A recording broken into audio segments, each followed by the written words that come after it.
Намын дарга энэ хоёрыг бусдыг заллан мэхэлсэн гэсэн үндслээр хууль хяналтынхан шалгаж авлаа.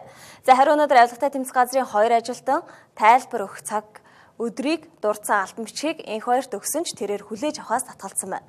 Энэ үйл явдалтай зэрэгцээд Монгол Ардын Хувьсгал намын зарим дэмжигчид төрийн ордны баруун талд суулгачээ. Тэднийг намаас нь дуудсан байна. Авилгатай тэмцэх газарт тайлбар өгөхөөс татгалзаж байгаа энэ хоёрын үйлдэлийг өмнөөс нь Монгол Ардын Хувьсгал намын нарийн бичгийн дарга Сүхбаатар ингэж тайлбарллаа.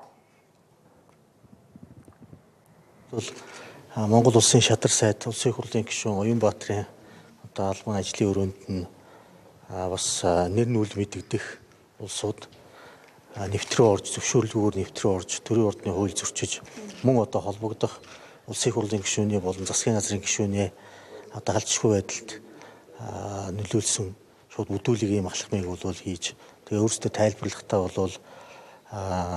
улсын их хурл судалтаа Монгол Ардын Хувьсгалт намын дарга инхээртэй холбоотой асуудлаар эрүүгийн байцын ажиллагаанд оролцуулах тухай гэсэн санал тавьсан бичиг өгөх гэж ингэж нэвтэрч орсон тухай ийм мэдээлэл бид нэр авсан. Тэгээд харамсалтай нь бол тэр улсууд маань авилгатай тэмцэх газрыг төлөөлөхгүй тэгээд нэр нь тодорхойгүй төрийн ордны нутаг дэвсгэрт тэр тусмаа төрийн ордон дотор авилгатай тэмцэх газар тодорхой хууль зүйн ажиллагаа явуулах гэж оролдож байгаа бас өөрөө бол ийм балмад үйлдэл болж байна. Авилгатай тэмцэх газрын үйл ажиллагаа бол бүхэл бүтэн Монгол Ардын Хувьсгалт намын үйл ажиллагааг бол саад дотор учруулах ийм үйл ажиллагаа явуулж байгаа. Тухайлх юм бол бид өнөөдөр хууль заасан албан байгууллагын үүргээ гүйцэтгэж чадахгүй, санхүүгийн тайлангаа аудит шалгуулж чадахгүй байх жишээтэй маш том ноцтой юм асуудал үүсэж байгаа.